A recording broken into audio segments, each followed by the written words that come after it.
Hello, everyone. I'm Bo from Brutal Commentary, and today I'm going to be breaking down our next matchup for UFC 323.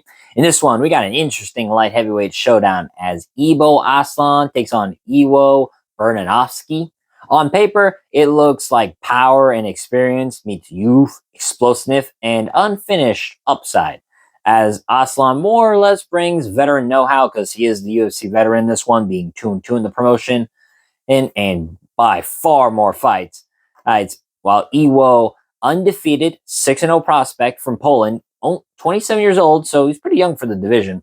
And like I said, has a lot of upside to him. Meanwhile, Aslan, 14-3. I mean, 17 fights to 6. You see what I mean here by more or less youth versus experience in this one. That being said, I'm not calling Ibo Aslan old. I mean, he's only 29, so it's more so I say veteran in more of, veteran in the sense of like one has just clearly far more fights and has at least an understanding of what it's like in the octagon against someone who's yet to face adversity, more or less, as in Iwo Baraniewski. And like I said, just a bunch of upside potential, I do think.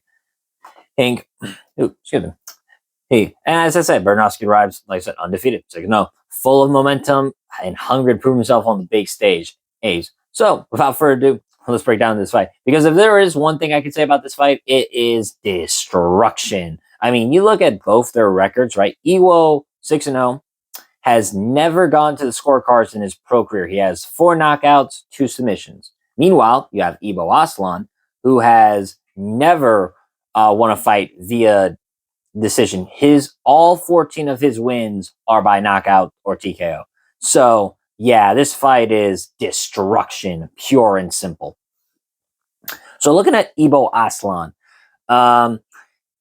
he's a fighter who, at his best, lives and dies by striking. Standing at about 6'3", his physical frame gives him natural reach and length over many of his predecessors. I mean, he comes in at 6'3" with a 77.5-inch reach. He is going to have the longer reach than Iwo, who's at a 73.6, and also taller than him at 6'3" to 6 foot. And like I said, historically, a powerful finisher. As I said, you don't win all 14 of your fights by knockout without having some legit KO power and good finishing instinct. And when he lands hard. And that kind of power forces opponents to respect his shots. Aslan's hands carry danger, and for a fighter like him, one clean punch can end it, which is why opponents must stay on guard at all times. That said, Aslan's recent fights have shown cracks when fights stray away from his ideal. His most recent fights this February and this June, he lost to Ion Cutelaba via submission, and then most recently against Billy Khan, he lost via decision. Now, granted, the reason he lost those 2 fights were completely different reasons. For Ion Cutelaba, Aslan got a bit overzealous and didn't have a good ground game, so Cutelaba, who's a bit more well-rounded, was able to snatch up the arm triangle and submit him. And then it seemed like Aslan overcompensated and became much more tried to fight more technical and patient when that's just simply not his style. And so he fought Billy Khan, who is also very patient and technical and much better at it. So it led to a pretty boring fight, and a fight where I thought, Ibo Aslan clearly lost because Billy Khan was just able to outpoint him, when that was the one fight he really should have been aggressive. So it's like he lost because he fought his normal self and he got caught for it, and he overcompensated and fought in a style that's not his. So I don't know exactly what Ibo Aslan we're going to get in this fight, though theoretically, if we really want this to be exciting, and if I had to, pick, I'd say we might get another aggressive Ibo Aslan, because if he is past it, he's going to lose. I'm going to tell you right now. So I will say, this does suggest that a well-rounded, composed opponent, especially one who doesn't give him a clear knockout opening, Aslan can be forced to show more than just power. His style leans heavily on his KO power and striking, and if it doesn't work out, the margin for error kind of shrinks. So what you get with Aslan is a dangerous striker with power, experience, and the ability to finish. but potentially limited upside if the fight isn't brief or if he's forced into a longer, more varied fight plan. Because you look at his 2 wins, right? Anton Shirkali, who at that time was his only loss, that fight went for till the third round, till the finish. But Aslan was able to get the fight to his preferred terms on the feet. And from there, he eventually won because he was a more powerful striker. And then Rafael Sequeira, who sucks, and he just ran him over in less than a minute. But then when he fought Kutelaba, who brought a grappling threat, he got submitted. And then, like I said, Billy Alakan, when he fought just completely differently, he lost again. Now looking at Iwo Baraniewski, oh my god, sorry. Bertsakev. So for Iwo, enters this fight 6-0, as I've said, and a growing reputation for mixing striking with grappling pedigree.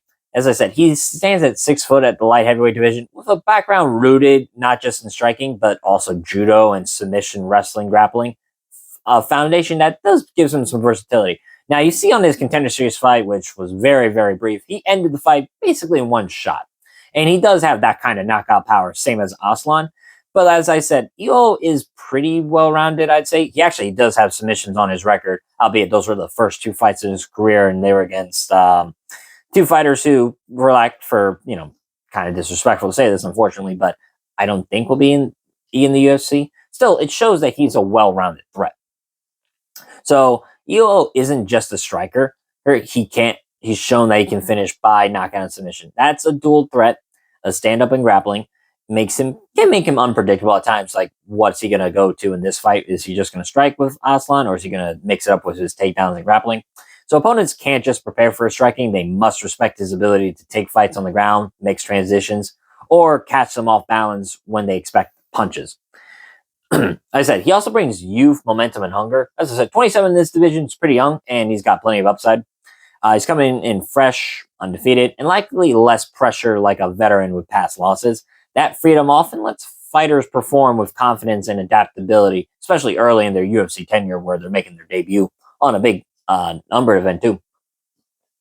All that makes Iwo a dangerous and multifaceted fighter, someone who can keep the pace high, shift between striking and grappling, and exploit openings if they arise. Now, as I said, when these 2 men meet in the middle, it's more or less destruction, and it should be fun. This fight becomes a tension between pure power striking and versatile unpredictability. Aslan wants a clean, decisive stand-up war where one punch lands and the lights go out. He's dangerous and proven in that domain. But for that to happen, he needs to create or wait for the perfect moment.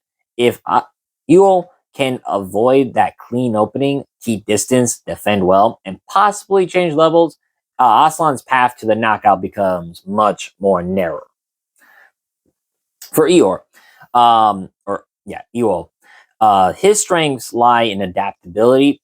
Against a pure striker like Aslan, he doesn't need to outpunch him. He just needs to avoid reckless exchanges, use footwork, maybe mix in grappling or clinching, and let Aslan's offense come to him. Because if Iwo controls tempo, changes rhythm, and doesn't give Aslan a straight line to land a big shot, then that can work heavily in his favor. Furthermore, if this fight goes beyond round 1 and 2, Aslan's power advantage deludes, while Iwo's well-rounded game grows in value.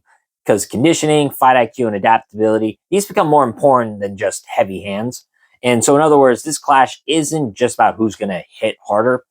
It's about who adapts better under pressure, who sticks to a strategic plan, and who doesn't gamble too recklessly. And for that, I got to go with Iwo Baraniewski. I believe his combination of striking plus the grappling threat, his youth, and his versatility just give him the edge over Aslan. Dangerous. He's for sure dangerous, but very one-dimensional. And if Iwo can stay disciplined, avoid the wild brawls, and use footwork and clinch or game management, I think he can neutralize Aslan's power and force him to fight on his terms.